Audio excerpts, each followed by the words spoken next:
Hey everyone, welcome back to my YouTube channel. In this particular video, we'll be looking into the time series decomposition, where it breaks down the complex data into fundamental components. Some of the topics in this particular video that we are going to look, we have already have covered in the previous video, but in this particular video, we'll be looking into the details of it. So without further delay, let's start. What exactly is time series decomposition? Now, time series decomposition is the process of breaking down a particular time series into its fundamental components so that each component can be analyzed and modeled separately. The components that are present of a particular time series, those components we already have seen in one of the previous videos wherein we have actually studied the taxonomy of it. So basically, a time series is not only a single sort of data. There are multiple hidden patterns that are present in it. So each individual pattern, if you could analyze and model separately, it will be better and it will give us the best accurate results to predict the time series future data. So that is why this decomposition is very important process wherein we break down things to take out the essence separately and we model it differently. Key benefits of this particular technique of decomposition is that we could understand the structure of the data. We could improve the forecast accuracy. Obviously, if we are dealing with different components separately, then we'll obviously increase the accuracy. Selecting an appropriate forecasting model. Okay, it will help you to understand the essence of the data, and based on that, you can select a particular appropriate model which will be best for all the components. Great. Now, let's have a look at the components of time series. So, already we have seen these four components: trend, seasonality, cyclical, and random. Trend is nothing but your long term upward or downward movement. Okay, in this particular graph, this is a time series data. Okay, so if you look at the green line, this is your observed time series data. In this particular data, a very overview level, if you could see that this particular data is increasing. Okay, the dotted straight line over here is your trend. Okay, it's an overall long term movement. It could be upward, it could be downward, or it could be a neutral one. Next, your seasonality. So basically, seasonality is nothing but your repeating patterns over fixed period. Okay, so in your this particular graph, you can see clearly that the seasonality is nothing but over here. If you see at this particular green line, okay, you could see a particular peak is coming. Okay, then it goes down. Again a peak comes, again it goes down, again a peak comes. So basically, if you could see at a particular fixed interval, you could see that the peak is coming, then it is downfalling, again the peak is coming. So since it is at a particular fixed period, okay, after some particular fixed amount of time, that particular pattern of peak and downward is getting observed. So this tells that there is a repeating pattern. Okay, and this is what your seasonality means. Next comes your cyclical thing. Okay, it is long term fluctuations without fixed period. So they are not they are not like your seasonality. Obviously it will be it will be having a pattern, but those will be long term fluctuations. They do not repeat at fixed interval of time, right? If you could see this, the cyclical pattern, okay, over here it is also following a particular pattern, but it's not fixed. So they are nothing but your long term fluctuations without fixed period. Next comes your random thing. So over here, this is unpredictable variation or noise. Okay, here we do not find any pattern. Whenever your data is very random, okay, there is no pattern that can be found out of it. So that comes under this particular random behavior. So I hope the components of time series is clear to you all. Let's have a look at this. Why time series decomposition is needed. So basically, this real world time series data are not stationary. Okay, they are obviously very dynamic. It enables the effective trend removal. So when you talk about decomposition, as we know that it breaks down the components, so basically it helps us enable the effective trend removal. Decomposition simplifies the complex time series. Yes, since it breaks down things into components, so that is why it helps you to simplify the time series. It improves the model interpretability significantly. Then it helps to identify the seasonality patterns. Obviously, if we are breaking something, we'll get multiple things separately to study. Forms the foundation of ARIMA and the smoothing methods. So basically, if I would like to say in short, decomposition transforms a non-stationary data into analyzable components, which you can separately analyze and study it, okay, deeply. So I hope the decomposition need is clear to you all. There are two types of decomposition models. Okay, very first is your additive model, second is your multiplicative model. Additive model is nothing but it is just a sum of whatever components you have, like trend, seasonality, randomness, or maybe cyclical. Okay, a multiplicative model is nothing but it is a multiplication, a product of all your components: trend, seasonality, randomness. So if you talk about additive models, now when to use your additive model? When your seasonal variation is constant, your variance is stable, okay, entire data variance is stable, the seasonal pattern does not grow with trend. In that case, you can simply use this additive model. For example, this temperature data, okay, so every year the temperature rises in summer and falls in winter by almost the same amount. So I hope this is something which might have cleared the additive model. It is seasonal. Here, the main keyword is that the seasonal variation is constant. I hope it is clear. Let's talk about the multiplicative model over here. It is here the seasonal variation is proportional. It is not constant. Okay, it is used for increasing variance whenever your variance of data is not constant or it's not the same all the time. Examples are sales, economic data. So over here we know that in sales data it is not constant. It is random. It is sometimes predictable. It is sometimes unpredictable. It's not something where your variance is constant. So in this particular case you can use multiplicative model. Now let's have a look at in detail of all these models one by one, starting with additive time series decomposition. So as the formula says, it is just the sum of your trend, seasonality and random. Okay, where yt is your observed value at time, st is your seasonal component, tt is your trend component at that particular timestamp, RT is your random or irregular component at that particular timestamp. Okay. Now when to use this? Already we have seen that when your variance is same, your seasonal effect remains of the same magnitude over time. Okay. Like example is temperature variation or fixed monthly patterns. If you look at this particular graph, you can clearly see if you look at the green line. Okay. If you look at this particular thing. Okay. Here you can see the amplitude. Okay, is constant, right? The seasonal waves have constant amplitude. They do not become taller over time. Yes, so this is one of the best example of your additive model. Next comes your multiplicative time series decomposition. In this multiplicative model, the observed values are written as t multiplied by s multiplied by r at that particular timestamp. So the key characteristics is that, so here the seasonal effect changes proportionally with the trend level. As the trend increases, the seasonal fluctuation also increases. Now, when to use your multiplicative model? So, we use the multiplicative model when your seasonal fluctuation increase or decrease with the trend, right? When the variance is not constant, it increases over time. The data grows in magnitude. In that particular case, also you can use the multiplicative model.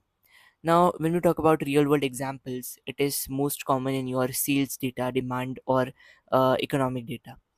Stock market data, e-commerce data, tourism data, these are your real world example. So if you look at this particular graph, okay, if you look at the pink line over here, you can see that the seasonal waves become larger over time, right? Amplitude grows as the trend increases or grows. So multiplicative, in one line, if I would like to say, it's nothing but your seasonal effect grows with trend. That's it. Now let's talk about the comparison between these two, additive and multiplicative, with some aspects like seasonality, formula and so on. So when we talk about seasonality, in additive model the seasonality is constant, okay, the variance is constant of the data. In multiplicative model, the seasonality is proportional to trend, okay, as the trend increases the seasonality also tends to increase. When we talk about the formula of additive model, it is the sum of your trend, seasonality and randomness. When we talk about the multiplicative model, it is the product of your trend, seasonality and random.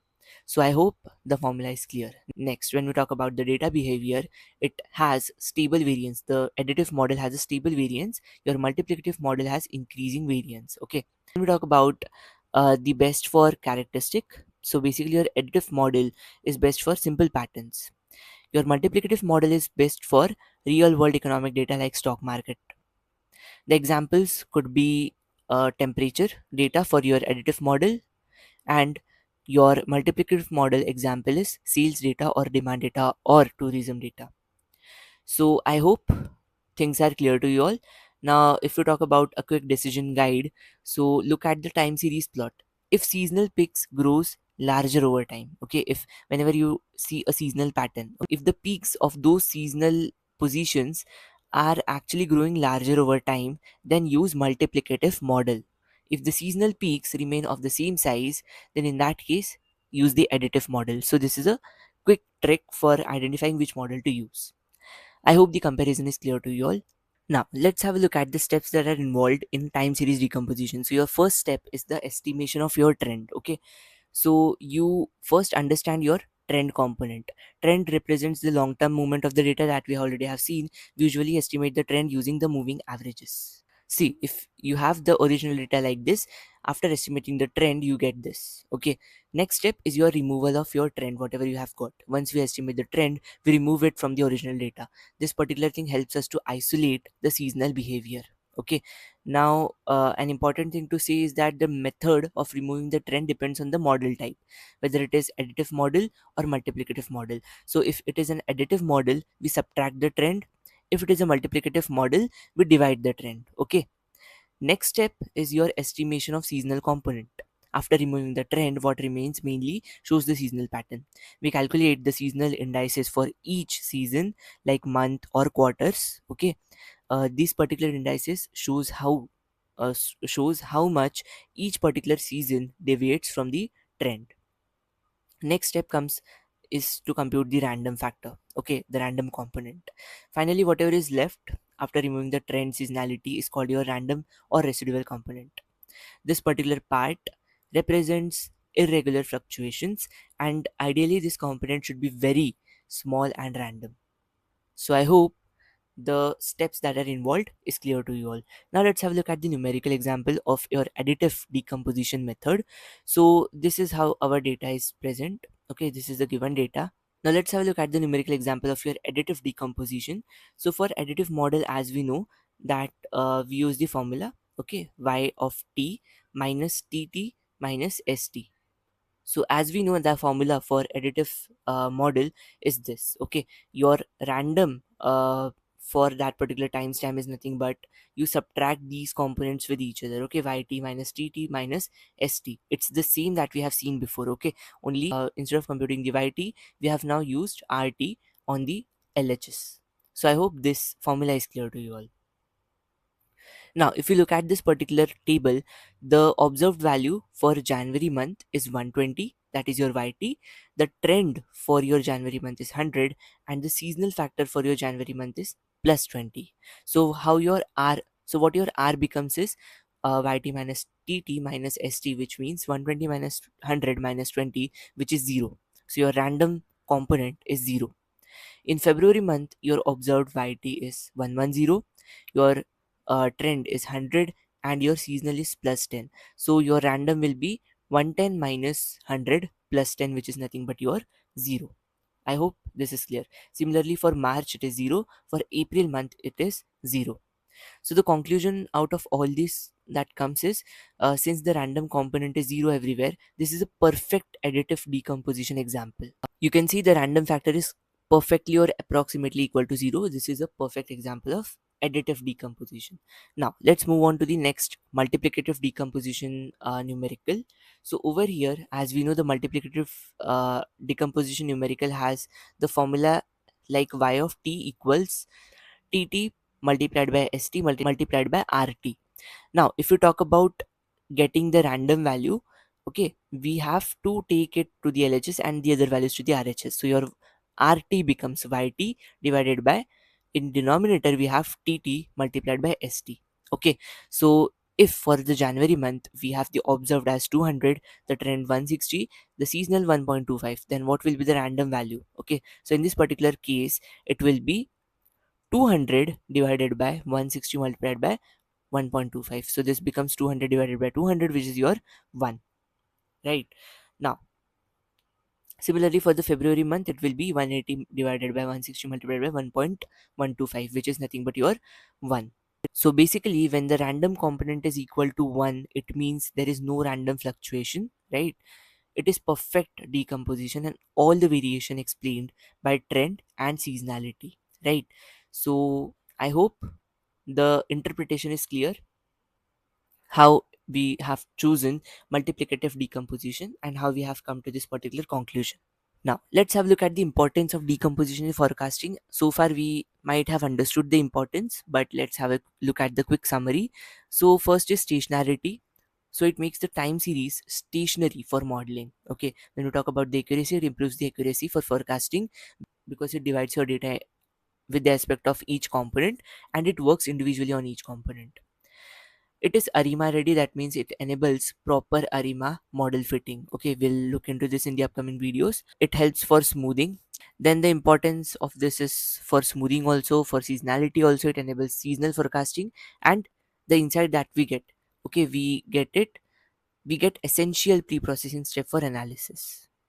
So decomposition is the foundation that enables all the advanced time series techniques. So you need to understand the importance of decomposition and apply it on every single forecasting data. So I hope the importance is clear. So with this we come to the end of the video. So the key takeaways of this particular video is that the time series decomposition splits your data into four components: trend, seasonality, random, and the cyclical component. Two standard models, additive and multiplicative, the formula are already given. Choice depends on the nature of seasonal variation in your data. Decomposition is the core foundation topic in time series forecasting.